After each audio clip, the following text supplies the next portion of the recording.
Bonjour, donc je m'appelle Laurent Pitre et je vais être avec vous pendant 1 heure et je vais essayer de vous expliquer le Kelvin, comment ce changement d'unité va changer sa définition et la façon même de travailler.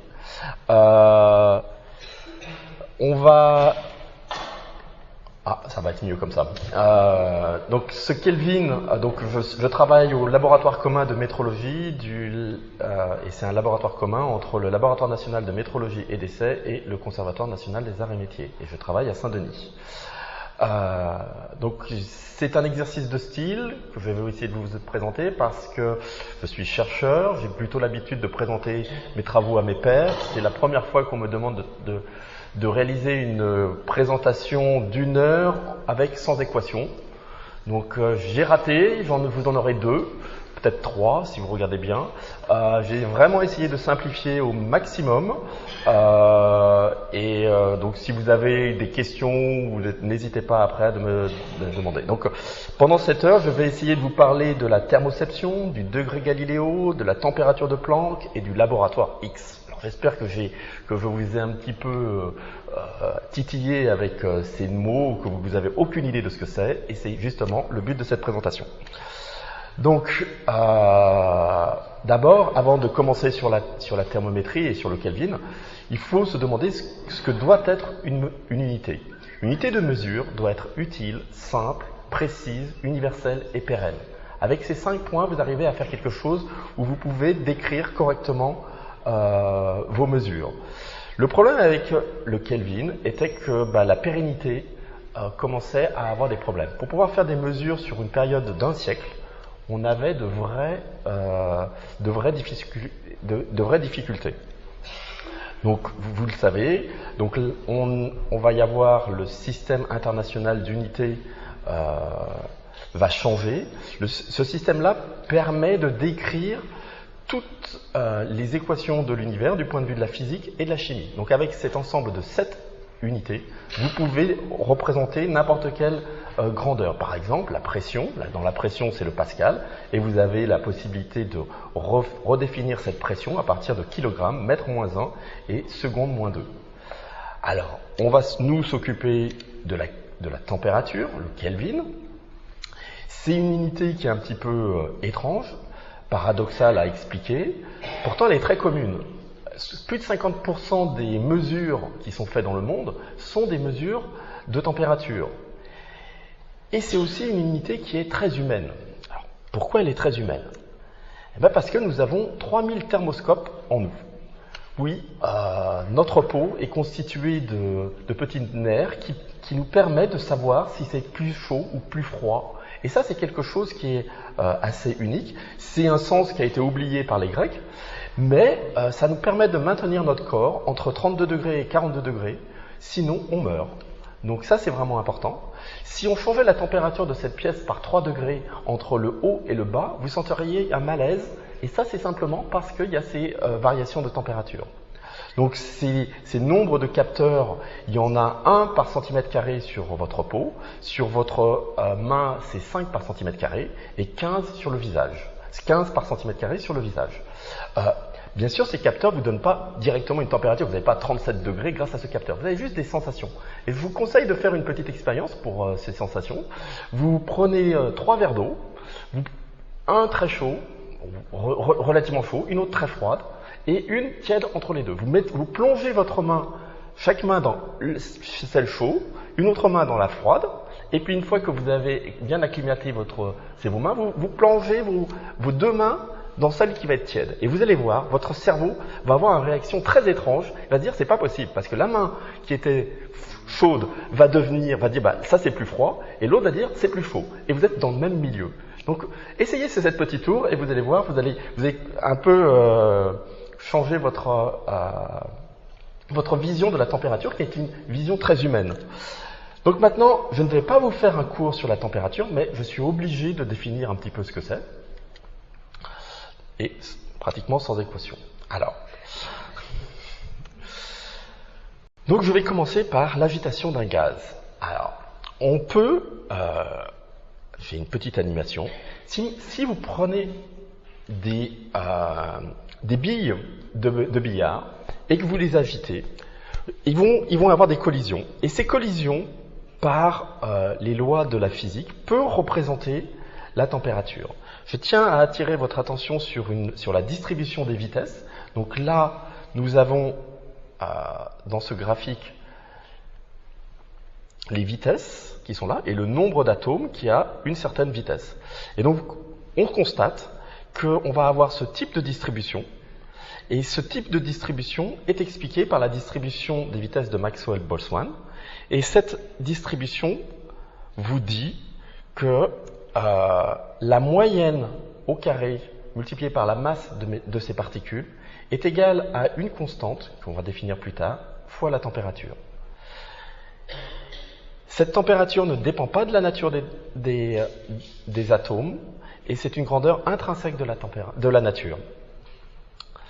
On va donc cette agitation est réellement, elle rend compte, c'est la température rend compte de la vitesse moyenne du gaz, qui est l'énergie cinétique, est égale à la température multipliée par cette constante, qu'on va appeler la constante de Boltzmann. Il est important de noter que si vous avez très très peu d'atomes, votre distribution va être très bruitée et donc on va avoir une température qui va être mal définie. Si maintenant on prend deux cas où on a donc toujours notre petit mouvement avec notre petite distribution là, et si on a si on a maintenant exactement le même élément qui a la même température, les deux bougent de la même manière, et si on met à chauffer le deuxième gaz, ce que l'on va voir, c'est que la vitesse des particules commence à augmenter, on change complètement la distribution, et on va pouvoir écrire que l'énergie cinétique de droite était plus froide, donc avoir une température plus froide, que celle qui est de gauche, qui elle est plus chaude et avoir une température plus chaude. Alors, que se passe-t-il sur un solide? Eh bien, tout corps est sensible à un changement de température. Si maintenant je prends un solide peut être représenté par un réseau cristallin. Si ce réseau cristallin bien ordonné de mes atomes, je commence à le chauffer, eh ben d'abord, donc vous voyez, cette petite agitation que je voyais avec mon gaz, là, il est réduit et les atomes oscillent. Et plus je chauffe, plus vous avez vos atomes qui oscillent de plus en plus fort. Et puis après, on a quelque chose qui est une autre phase, du liquide. Puis, lorsqu'on continue à chauffer, on va obtenir du gaz. Donc, on peut avoir ces agitations et on peut définir une température pour tout ce qui a une masse.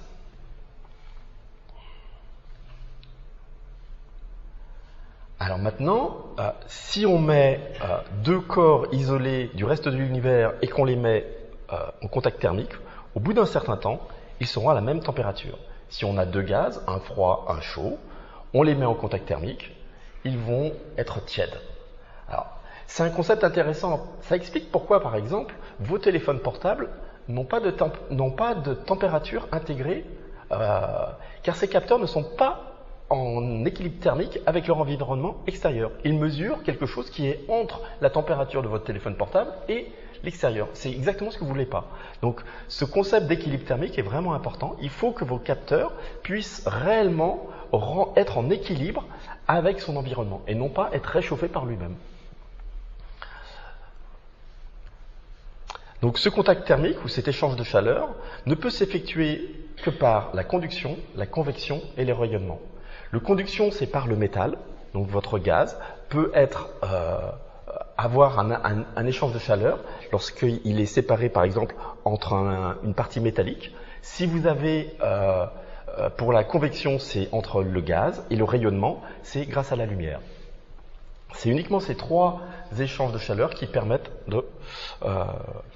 Un autre point qui est important et qui est vraiment une caractéristique décisive, c'est que la température est une grandeur intensive.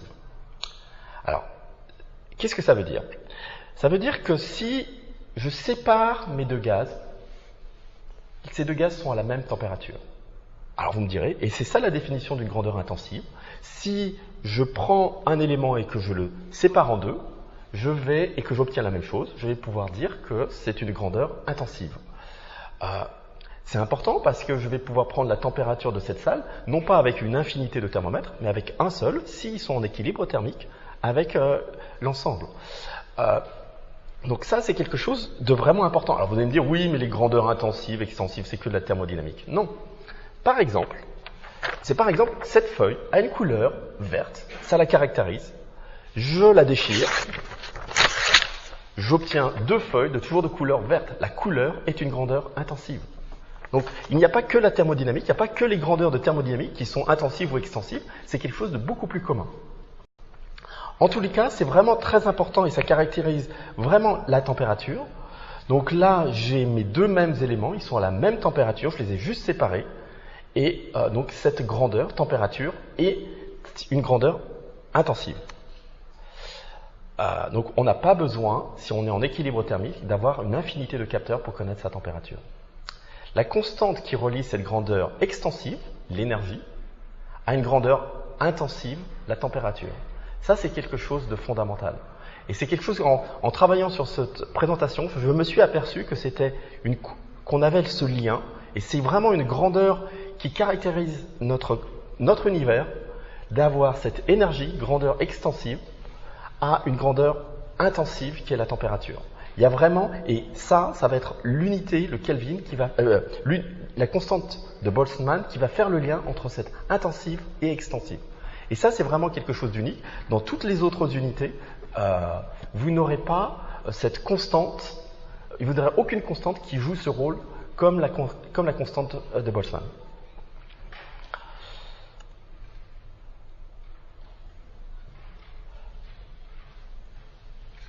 Alors maintenant, donc vous avez vu que la température joue un rôle essentiel dans toutes les descriptions de la matière. Certains effets vont être très dépendants de la température. En effet, la matière emmagasine l'énergie thermique et va modifier son comportement. Je vais vous donner 2 exemples.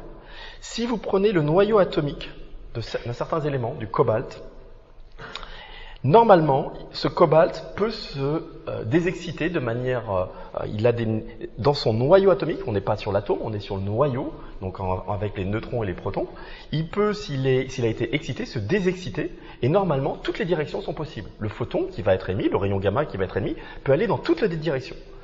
Mais si vous êtes en froid, alors, vous allez avoir une direction qui va être prépondérante s'il est mis sous un champ magnétique. Donc ça, c'est une propriété de certains atomes. Lorsqu'ils sont mis, l'effet de la température va changer les propriétés de ce noyau atomique. Une autre propriété, par exemple, c'est la résistance électrique d'un corps. Vous pouvez la changer si vous êtes plus ou moins froid ou plus ou moins chaud. Et donc ça aussi, vous voyez que la température peut jouer un rôle. Et vous apercevez qu'on va pouvoir utiliser ces phénomènes pour déterminer la température. Parce que l'un des points qui va être très important, c'est que l'on ne mesure jamais une température. On mesure un effet qui dépend de la température. Cette propriété température, je ne peux pas la mesurer directement. Il n'y a aucune manière de mesurer directement cette propriété. Donc, par exemple, si vous avez dans le thermomètre à hydrogène gazeux, à volume constant, vous avez la relation, et ça je suppose que vous la connaissez tous, PV égale nRT, ou plutôt, si on a maintenant, donc T va être la température, et si on arrive à mesurer la pression, la volume, le nombre d'atomes, je vais pouvoir en déduire, et R étant une constante, je vais pouvoir en déduire la température. C'est un thermomètre absolu, ou primaire. La relation liant T aux grandeurs que l'on mesure est établie à partir des relations fondamentales de la physique. Ce thermomètre précis, ce thermomètre à gaz, est un thermomètre complexe à mettre en œuvre. Donc, mais ça a été les bases de notre thermomètre, de notre thermométrie. Un autre type de thermomètre qui est beaucoup mieux connu, c'est le thermomètre à dilatation de liquide. J'en ai un exemple là. Si vous connaissez tous ce type de thermomètre, le liquide se dilate ou se contracte en fonction de la température. Ce thermomètre est simple à mettre en œuvre. Si vous le chauffez, vous avez vu, le niveau à l'intérieur a pu monter. Et donc on va se dire immédiatement, bah tiens, si on mettait une graduation sur ce thermomètre. Le problème, c'est comment graduer ce thermomètre. Et donc c'est là où ça va être, cette graduation est arbitraire, en tout cas pour le moment. Et je vais vous expliquer, donc ça va être le deuxième point de mon truc, les échelles de température. Alors là, c'est aussi en préparant cette conférence, j'ai été étonné d'apprendre que la première échelle de température a été faite en 1650. Et c'est l'échelle de température, c'est la première échelle de température et où on a défini le degré Galiléo. Donc c'est en 1650, à Florence, les premiers thermomètres ont été développés par Torricelli, un célèbre physicien, et le duc Ferdinand II de Médicis ont inventé le premier thermomètre à dilatation. Les maîtres verriers des Médicis et leurs incroyables compétences ont réalisé les premiers thermomètres à dilatation. En l'honneur de Galilée, qui avait été le tuteur de Ferdinand II de Médicis, il donne le nom de Galiléo à cette première unité de température. Elle est basée sur le point de glace, vous verrez ce que c'est plus tard, et en 1650, 8 stations de météorologie autour de Florence, une à Paris et une à Varsovie, ont été installées. C'est quelque chose d'assez incroyable. Je donne la citation, je vous montre l'article et prenez-en, si vous pourrez aller voir. C'est vraiment un article très intéressant sur l'histoire des sciences. Et dès le début, ce qu'ils voulaient comprendre, c'était la météo. La météo les intéressait énormément et donc ils avaient fait des stations avec des mesures de pression, des mesures d'humidité et des mesures de température. Donc ça, à différents points autour de Florence et et 2 points en Europe, et ils essayaient de comprendre comment la météo passe. On est en 1650. Alors voilà à peu près, voilà à quoi ressemblait leur thermomètre. Donc là je zoome, on voit très bien donc le réservoir et une graduation. Ce thermomètre est très répétable, ils en avaient fait construire une centaine. On en a trouvé une vingtaine, ils ont retrouvé qu'ils étaient extrêmement répétables, à mieux que le dixième de millimètre sur les graduations. Ces thermomètres, donc je ne pense pas qu'on réalise en ce moment des thermomètres qui sont suffisamment stables pour que dans 370 ans on ait la même qualité de mesure, je suis à peu près sûr que non. Ces thermomètres donc, étaient basés sur de l'alcool à 80%, sur un tube d'un diamètre de 1,1 à 1,2 mm. Et c'était ça l'art du verrier des Médicis. Comment assurer, non pas sur un thermomètre, mais sur une centaine, d'avoir le même diamètre. Parce que vous voyez bien que chaque thermomètre, suivant le diamètre du tube, va donner une température différente. Or, ils voulaient pouvoir comparer leur température. Donc ils avaient déjà cette notion de pouvoir comparer leur température. Ils avaient mis un espacement de 1,8 mm sur les graduations. Et là, vous voyez ce petit point rouge. Et j'espère que vous voyez tous ce petit point rouge. Pour que le thermomètre fonctionne, ils mettaient ça dans un mélange eau-glace. Comme vous le savez, vous buvez tous l'apéritif. Lorsque vous mélangez de l'eau et de glace, vous allez directement à une température qui est proche de 0 degré. Et bien, ils faisaient exactement la même chose. Ils regardaient si le petit niveau qu'ils avaient là arrivait bien au niveau de la petite bille rouge. Et si oui, ils scellaient le thermomètre. Et donc ça, ils l'ont fait une centaine de fois et ils les ont envoyés dans toute l'Europe. Alors, vous voyez un petit peu le degré de sophistication. Il faut savoir que 50 ans plus tard, Fahrenheit a basé une température où son zéro, c'était une nuit à côté de Dresde, il faisait très froid en janvier et il a décidé que ça c'était 0 degré dans son unité. Donc vous voyez un petit peu comment 50 ans plus tard, on a vraiment régressé par rapport à cette technologie-là. Alors, vous allez me dire, mais pourquoi ça a été oublié? 15 ans plus tard, l'Église n'était pas très contente de ces avancées de technologie et il y a eu un deal. La famille Médicis pouvait devenir pape, un des enfants pouvait devenir pape. En contrepartie, on arrêtait les sciences. Et donc ils ont arrêté toute cette technologie en contrepartie de pouvoir devenir pape. Est-ce que ça valait le coup? Je trouve que c'est dommage.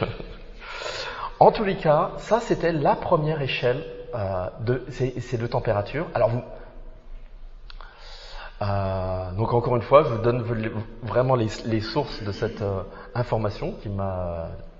Donc un siècle plus tard, il y a l'échelle centigrade qui a été réalisée par Celsius. Elle est fondée cette fois-ci sur deux transitions de phase et universelles. L'eau. Vous avez le 0 degré, qui est le moment où vous avez le liquide et le solide de l'eau, et vous avez le 100 degrés, le point d'ébullition de l'eau. Ce système est simple et universel, mais pas assez précis. Avec cette unité, on a pris des habitudes. Par exemple, le corps humain était à 37 degrés Celsius. Et on ne pourra difficilement changer les habitudes prises. Ça, c'est quelque chose d'essentiel. Pour tout le reste de la thermométrie, tout le reste de ces unités Kelvin, on va devoir conserver les habitudes. Et donc ça a été une difficulté qu'il faut, pour tout le suite et pour tous les changements du système des unités, on prendra toujours en compte que l'on ne peut pas tout changer. On a pris des habitudes et il faudra garder ces habitudes. Donc le point de fusion, le point de fusion de l'eau, là je vous ai mis une petite, donc c'est de la glace avec de l'eau. On a mis suffisamment, on a pilé de la glace et on a mis de l'eau de telle façon à ce qu'on appelle c'est de la glace grise, où l'eau a fait devenir gris, c'est cette couleur, mais c'est juste de l'eau pure et solide et liquide. C'est mis sous une atmosphère, donc vous allez tout de suite voir que les impuretés vont pouvoir rentrer.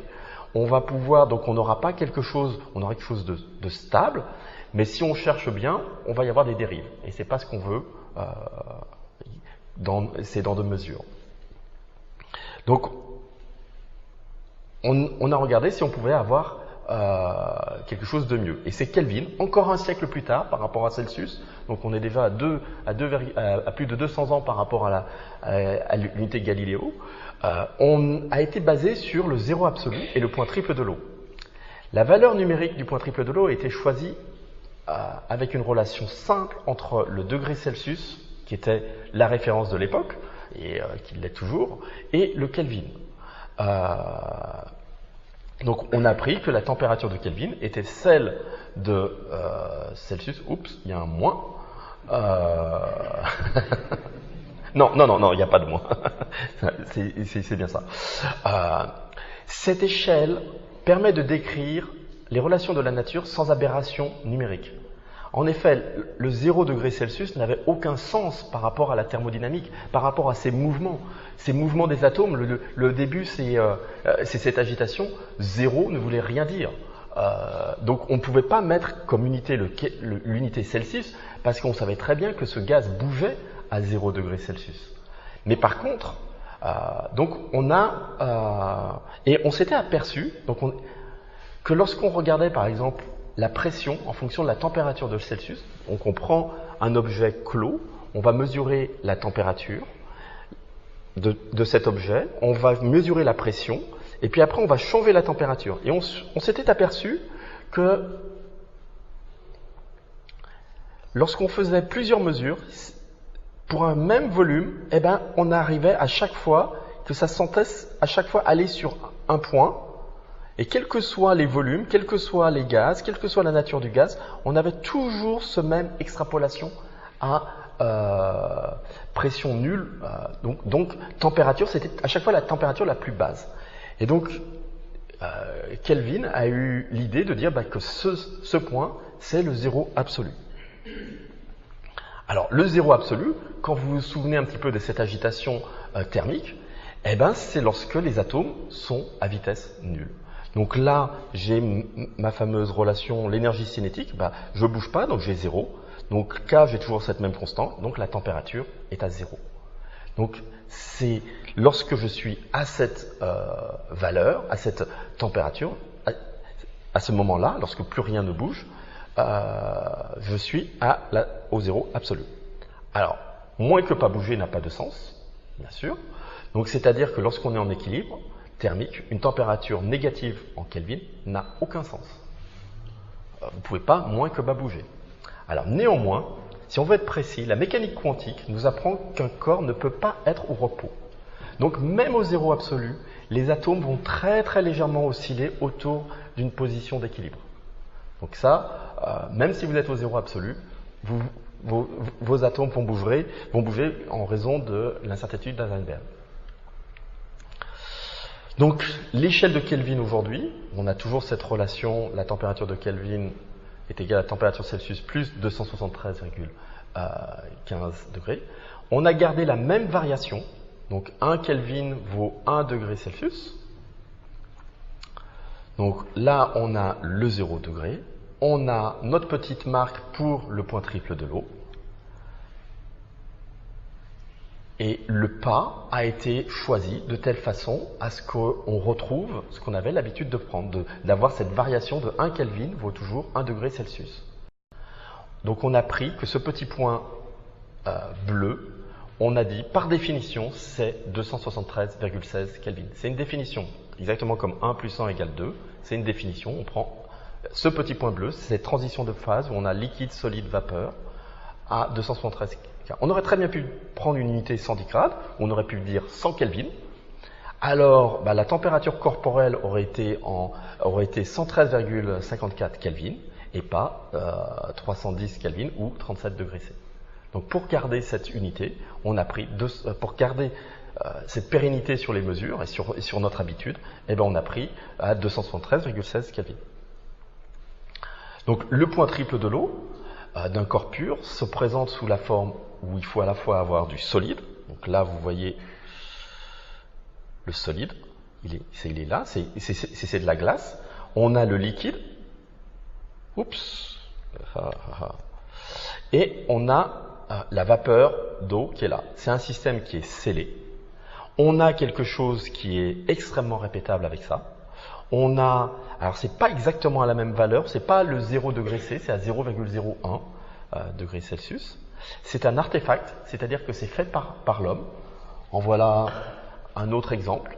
Alors bien sûr, là vous n'avez pas la glace, il est à 20 degrés, mais et lorsque vous chauffez, donc pourquoi c'est très intéressant, pourquoi une transition de phase est très intéressante. Si vous avez maintenant de l'énergie qui va arriver sur ce système à 3 phases, l'énergie va faire fondre la glace, donc faire passer l'état solide à l'état liquide, mais sans élévation de température. Donc tant qu'on aura ces 3 phases, à chaque fois qu'on va avoir des variations d'énergie, on va juste changer le solide en liquide ou le liquide en solide. Et donc ça permet d'avoir quelque chose qui est extrêmement constant en température. Mais le problème d'un artefact, c'est que autour de nous, on a beaucoup de chercheurs, plus aujourd'hui, et plus vous étudiez quelque chose, plus vous trouvez des petits points. Par exemple, donc je vous ai dit, le point triple de l'eau, c'est fait avec de l'eau très pure, ultra pure. Mais qu'est-ce que ultra pure? Lorsque vous réfléchissez un petit peu, vous avez la molécule H2O, c'est de l'eau, mais dans ce O, il y a des isotopes, dans le H, il y a des isotopes. Donc il faut aussi qu'on définisse la concentration isotopique. Or ça, on n'y avait pas pensé lorsqu'on avait fait la précédente définition pour l'eau. Plus vous avez un artefact, plus les chercheurs vont chercher à le comprendre mieux, à l'améliorer, et plus vous aurez besoin de changer votre définition. Donc à chaque fois, là par exemple en 2005, personne s'en était aperçu, on a changé un petit peu la définition du point triple de l'eau, parce qu'il fallait bien incorporer cette histoire des isotopes qu'on n'avait pas prévu à la précédente définition. Et on a arrêté de chercher parce qu'on savait qu'on allait changer une unité, mais je peux vous affirmer que le prochain problème aurait été les auto-échauffements au fond du puits, au fond de ce système. L'autre point qui est compliqué avec ces artefacts, on a créé quelque chose qui était extrêmement efficace pour cette géométrie. Si maintenant vous avez un thermomètre qui est légèrement plus gros, vous n'avez aucune chance de l'adapter sur ce point triple de l'eau. Et donc ça, c'est une des difficultés de l'artefact.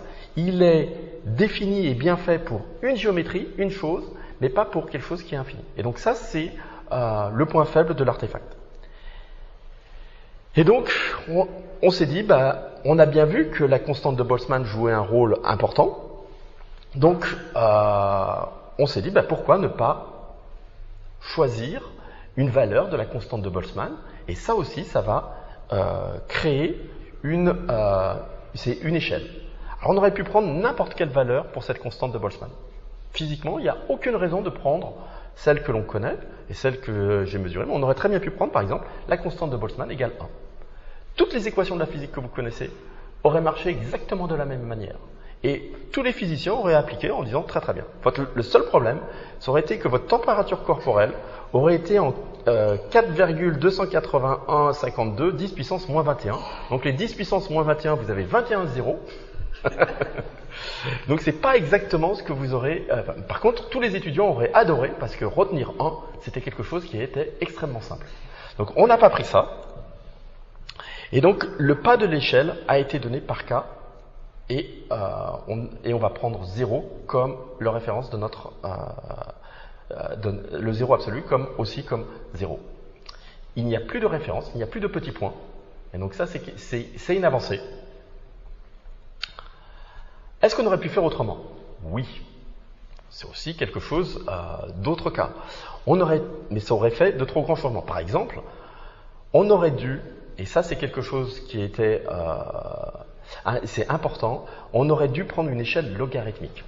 En effet, lorsque vous élevez votre température de 0,1 Kelvin autour de la température ambiante, ça fait bouger l'agitation, mais de pas grand-chose. La différence n'est pas grand-chose. Si maintenant vous êtes très proche du zéro absolu, ce même 0,1 Kelvin, il change énormément de choses. Vous avez pu multiplier par un facteur presque 10 l'agitation thermique.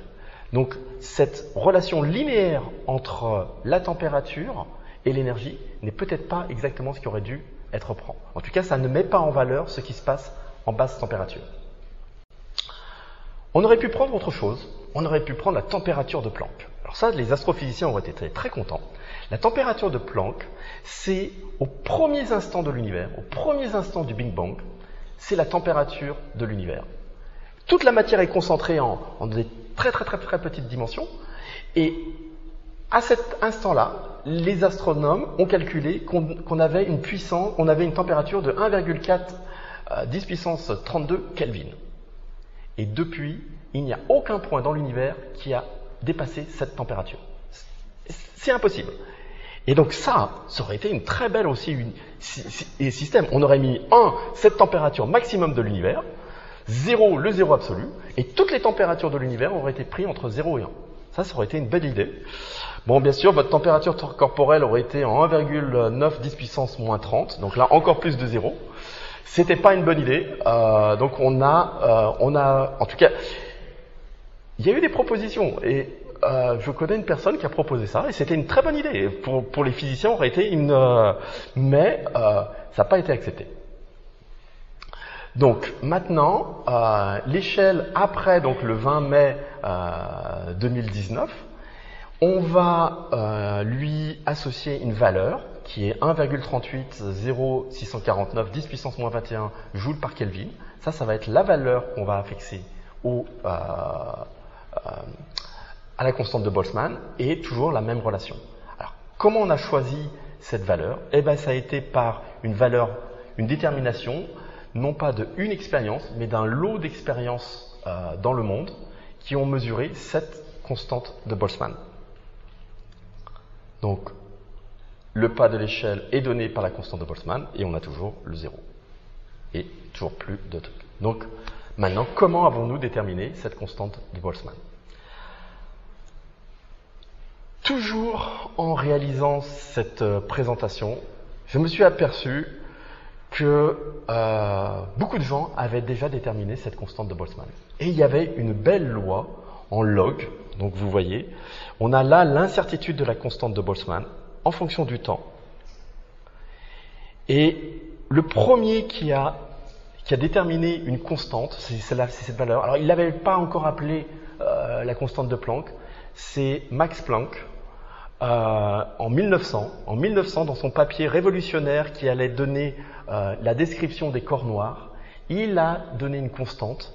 Et cette constante, plus tard, il donnait une valeur numérique. Et à partir, bien sûr, de notre connaissance, on est capable de donner une incertitude à cette constante. Et donc, ça a été le premier à déterminer une incertitude sur cette constante de Boltzmann. Alors bien sûr, on était de pourcent, voire bien moins bien que le pourcent. Le deuxième papier qui a déterminé cette constante, c'est Einstein. 1904, sur le mouvement brownien, il a déterminé numériquement la constante, qui n'était toujours pas appelée constante de Boltzmann. Ça sera plus tard, en l'honneur de Boltzmann, qu'on va lui donner ce nom-là.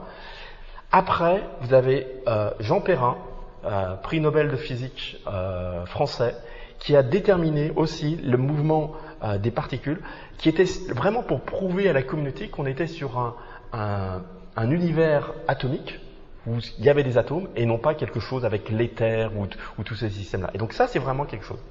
Et j'ai vraiment l'honneur d'avoir le dernier point là. Et il n'y en aura plus d'autres. Et c'est ça qui est extraordinaire. Plus personne ne va déterminer la constante de Boltzmann dans le monde. Pourquoi ? Parce qu'elle va être définie, elle va être fixée. Et ça n'a aucun sens de faire une expérience et de redéterminer quelque chose qui est fixé. Vous n'allez pas vous amuser à redéfinir 1 plus 1, et vous n'allez pas faire un papier en disant que fait 1 plus 1.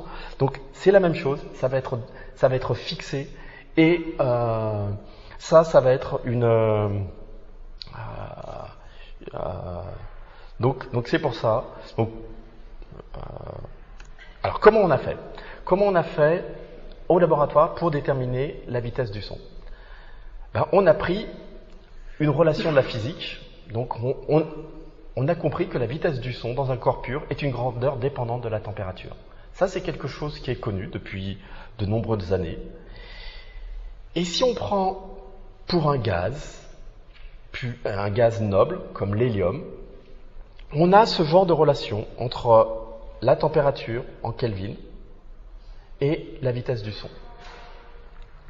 Et donc là maintenant, si on se met exactement à la définition où aujourd'hui on connaît le mieux la température, c'est-à-dire au point triple de l'eau, parce que c'est la définition, on sait que c'est 273,16. Si je mesure très très bien la vitesse du son et que je connais les particules que je mesure, alors je peux en déduire la constante de Boltzmann. Et ça va être ça, c'est à partir de cette expérience où j'ai passé les 10 dernières années à mesurer la constante de Boltzmann. Donc, c'est la même équation que je vous ai vue pour vous dire que c'est un petit peu plus compliqué. Bien sûr, il y a une dépendance en pression. Il faut prendre en compte quelques paramètres en plus. Mais avec une relation toujours simple, on va pouvoir, en extrapolant des mesures qui sont faites à différentes pressions, on va pouvoir aller à pression nulle. Et cette valeur de vitesse du son à pression nulle va pouvoir me donner la constante de Boltzmann, connaissant la température et la masse de mes atomes de mon gaz. Alors, j'ai eu la chance d'avoir pouvoir utiliser quelque chose qui est une révolution. C'est les calculs ab initio, de pouvoir utiliser les calculs ab initio sur les propriétés thermophysiques de l'hélium. Je vous ai raconté que mes petites collisions, c'était des boules de billard. Eh ben non, maintenant on arrive par des modèles mathématiques, et grâce à la mécanique quantique, de vraiment comprendre très finement comment deux atomes vont avoir une collision. Et ils vont d'abord un petit peu s'attirer, et puis lorsqu'ils sont très près, ils vont se répulser. Et donc ça, c'est quelque chose qui est extrêmement bien connu. Et ces propriétés microscopiques ont été, par différentes expériences faites en physique quantique, ne donnent aucun doute. Et donc maintenant, grâce aux puissances de nos ordinateurs, si on est capable de faire la collision entre deux atomes et de bien comprendre comment ça va se passer, pourquoi pas 10, pourquoi pas 100 000, et à partir d'une collision extrêmement complexe, mais répétée un grand nombre de fois, on est capable de retrouver les propriétés macroscopiques, non pas de quelques atomes, mais de l'ensemble. Et non pas sur une température, mais sur toutes les températures. Et ça veut dire que de 1 Kelvin à 10 000 Kelvin, on est capable de mesurer et de déterminer grâce à ces calculs toutes les propriétés, que ce soit la viscosité, que ce soit les conductivités thermiques du gaz, que ce soit les coefficients du viriel, et ça avec une incertitude où il n'y a aucun expérimentateur au monde qui arrive à avoir une compétition par rapport à ces calculs. Alors on me dirait, ouais, c'est pas... Mais ils ont une large de gamme qui sont tellement importantes, avec le même modèle, avec le même système, où ils décrivent tellement de choses qu'ils ne peuvent pas avoir tort. Et donc, c'est vraiment quelque chose, et donc j'ai utilisé ces propriétés thermophysiques pour pouvoir mesurer les petites corrections que j'avais dans mon système. L'autre point, c'est une autre avancée, c'est les quasi-sphères. Donc, à l'intérieur de ma cavité, là j'ai une cavité, j'ai fait à l'intérieur générer un son, et ce son, lorsqu'on y va avec les bonnes fréquences, va pouvoir résonner. La sphère est quelque chose de très intéressant parce que les ondes acoustiques, je peux générer des ondes radiales, donc qui partent du centre et qui vont à la surface, et la surface, elle est sphérique. Donc j'ai quelque chose qui est sphérique, qui rencontre une géométrie sphérique. Il n'y a pas d'angle droit. Vous savez qu'en physique, un grand problème, c'est lorsque vous rencontrez des angles droits, vous avez la dérivée n'est pas continue et ça pose de grands problèmes pour pouvoir faire quelque chose de cohérent avec ce genre de calcul. Une sphère, comme ça, il n'y avait pas ce genre de problème. Et donc ça a été une grande avancée. L'autre avancée, ça a été de comprendre que lorsqu'on a des ondes électromagnétiques à l'intérieur de cette cavité, si on essayait de faire une sphère parfaite, si on essayait de faire quelque chose de parfait, eh ben c'est impossible, forcément. Il va y toujours avoir des petits défauts. Et ces petits défauts, au lieu d'avoir une résonance, on allait en voir deux, mais la théorie nous disait qu'on en avait trois. Il y en avait une qui était toujours cachée. Et ça posait des grands problèmes. Et donc l'incertitude que l'on obtenait lorsqu'on cachait, c'est lorsqu'on essayait de faire des sphères parfaites, était 1000 fois moins bonne que si on essayait de faire quelque chose qui est imparfait, mais dont on contrôle l'imperfection. Et donc au lieu d'essayer de se faire une sphère parfaite, on a fait une triaxiale ellipsoïde, c'est-à-dire qu'on a changé un tout petit peu les axes dans les trois directions, de telle façon à faire des ellipses. Et ces ellipses levaient la dégénérescence. Et si maintenant, sur cette courbe-là, même sans rien comprendre, je vous dis qu'il y a trois phénomènes, vous me dites, oui, c'est clair, il y a trois phénomènes. Si là, maintenant, je vous dis que là, il y a trois phénomènes, là, vous allez commencer à douter. Et vous avez raison. Et donc ça a été vraiment une vraie avancée. On a pu gagner un facteur 1000. Peu de fois dans votre vie, vous allez gagner un facteur 1000 sur une mesure. Et ça a été une vraie avancée. Donc, j'ai eu la chance de pouvoir convaincre un théoricien, Jim Mell, aux États-Unis, de se lancer dans ces calculs fort compliqués pour pouvoir comprendre bien ces phénomènes. Et en 2009, il a écrit un article très important pour toute cette communauté, pour toute notre communauté. Et j'ai été très fier d'être remercié à la fin parce que je l'ai vraiment poussé pour qu'il fasse ça. Et sans lui, rien n'aurait pu être fait dans cette détermination. Donc on a construit cette sphère. On l'a mis dans un environnement thermique extrêmement bien contrôlé. Le simple laser là qu'on m'a donné juste pour montrer, la puissance de ce laser était suffisante pour réguler complètement la température de ma cavité. C'est moins que le milliwatt et c'est moins que le ouais. Ça, vous avez une puissance de moins d'1 milliwatt et grâce juste à cette puissance-là, ça me permettait de réguler complètement ma cavité et la stabiliser exactement à la température que je voulais. Donc, le cryostat était bien conçu. On avait 20 instruments, on avait quelque chose, c'était extrêmement compliqué à mettre en œuvre, mais on a poussé aux limites tous ces instruments. On a dû développer la pureté pour pouvoir avoir un gaz très très pur qui arrivait dans notre cavité. On a fait en simultané des mesures acoustiques et des mesures hyperfréquences. Et ça, exactement à 273,16 Kelvin. Et donc, on a mesuré la vitesse du son et on en a déduit la température, la constante de Boltzmann. Et il y a eu bien sûr un papier. Donc, bien sûr, on est des métrologues. Ce qui était vraiment très important pour nous, c'était oui, de déterminer une valeur, mais aussi une incertitude. Une incertitude, c'est plus de 25 éléments. Ça a mis plus de 2 ans pour pouvoir développer tous ces éléments. Je ne vais pas les citer, il n'y a aucun intérêt. Mais c'est vraiment très très important d'avoir une incertitude et une valeur parce qu'on peut se comparer avec les petits collègues. Et ça, c'est vraiment le point essentiel en métrologie. Avoir une incertitude nous permet de nous comparer aux autres. Et donc vous voyez, là, on a différents laboratoires avec différentes méthodes, différents systèmes. Et en gros, on était tous d'accord sur la valeur de la constante de Boltzmann qui était là. Et là, c'était les déterminations. Mais est-ce qu'on avait vraiment confiance dans notre incertitude? En 2013, on avait déjà publié deux déterminations et un laboratoire, on va l'appeler laboratoire X, parce que je ne veux pas avoir de conflit avec ce laboratoire, a publié une valeur qui n'était pas compatible. Et donc, que faire? J'ai eu la chance de pouvoir, sans le dire à mon management, on va dire ça comme ça, travailler parce que j'étais absolument sûr et j'avais absolument confiance dans mon incertitude. Donc, on a monté avec des collègues coréens une expérience parce que je me pressentais que c'était la qualité du gaz qui n'était pas celle que ses collègues du laboratoire X avaient mesurée, n'était pas celle qu'il fallait. Donc, les collègues coréens ont mesuré cette qualité de gaz et donc ils ont trouvé des différentes valeurs. Et ce que eux ils ont trouvé, c'est qu'il y avait pour ce laboratoire X, les collègues coréens trouvaient une valeur, mais le laboratoire Y trouvait une autre valeur. On n'aurait pas pu savoir qui avait raison. Les deux se disaient non, c'est moi qui ai raison, et puis il n'y avait aucun problème.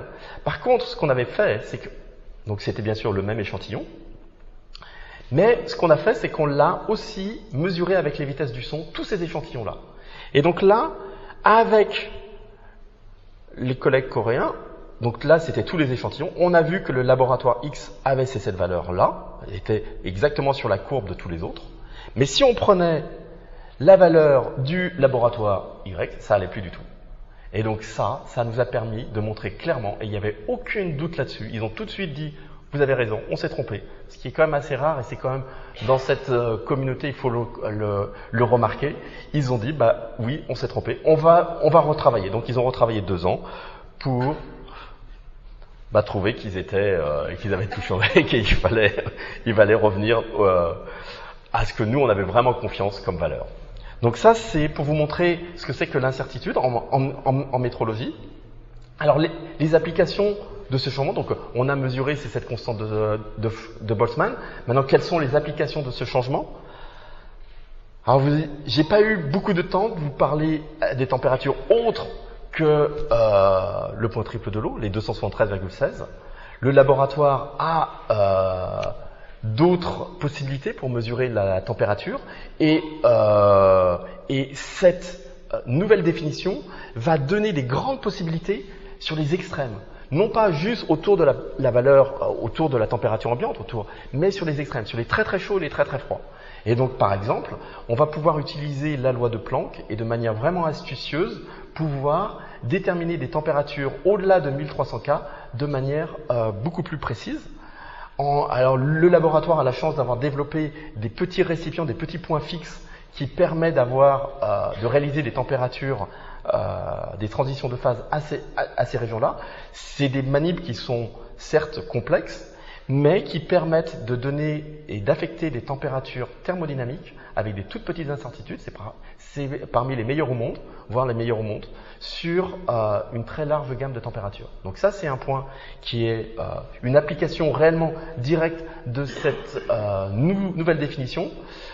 On a aussi, on va travailler dans les micros et dans les nano échelles parce que c'est vraiment dur de connaître ce qui se passe dans ces échelles-là. Et donc, Stéphane Briolo a la chance de pouvoir coordonner un nouveau projet international, européen, et qui va étudier comment réellement, de manière métrologique, est-ce que ces tout petits systèmes, permettent de mesurer la température. J'ai la chance, moi, de réaliser un nouvel étalon de pression, donc quelque chose de complètement différent, mais avec des cavités supraconductrices, donc des cavités qui permettent d'avoir une finesse, une détermination extraordinaire. On a 1000 fois mieux que sans cette corps, sans cette supraconductivité, et ça se passe à 5,1 Kelvin. À 5,1 Kelvin, si je n'avais pas la nouvelle détermination de la constante de Boltzmann, je ne pourrais pas accéder à une incertitude aussi faible que ce qui nous permettrait de déterminer ces pressions avec l'incertitude voulue. tiens à signaler que c'est une collaboration avec l'équipe italienne et que c'est vraiment le futur, en tout cas il me semble, pour la recherche de collaborer avec de plus en plus de laboratoires de plus en plus liés. On a aussi les très basses températures, en dessous de 1 Kelvin, où là on a un nombre de thermomètres qui est vraiment très important. Là on n'est plus à la partie par million pour les incertitudes, on est au pourcent, voire 5%. Il est vraiment dommage qu'il y ait de moins en moins de laboratoires de métrologie qui travaillent dans cette gamme-là. Les personnes qui vous vendent un réfrigérateur à dilution, qui valent extrêmement cher, ont par tendance de toujours exagérer la qualité de leur température de base. Et comme il n'y a aucun laboratoire qui est capable de leur dire « là vous avez complètement tort et c'est pas un truc », ils peuvent vendre quelque chose qui est très cher à des gens qui s'y connaissent pas. Et ça, c'est vraiment dommage. C'est vraiment important cette très basse température. Vous avez tous entendu parler des ordinateurs quantiques. C'est à 20 millika, c'est en dessous de cette... c'est dans cette gamme de température et on prévoit d'en créer 10 000 réfrigérateurs à dilution pour pouvoir générer les ordinateurs quantiques du futur.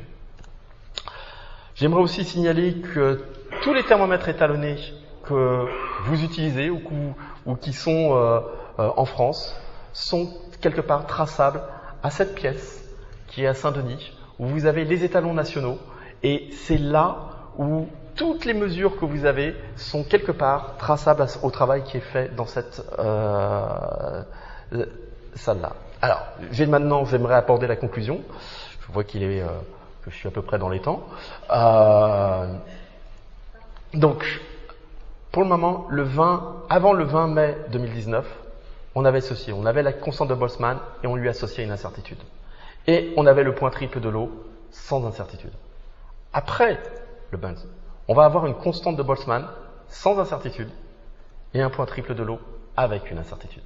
Vous voyez très bien que le produit KT, le fameux produit que vous avez au début, il y en a soit un élément qui a l'incertitude et pas l'autre, ou inversement. Voilà le changement que l'on a fait lors de cette...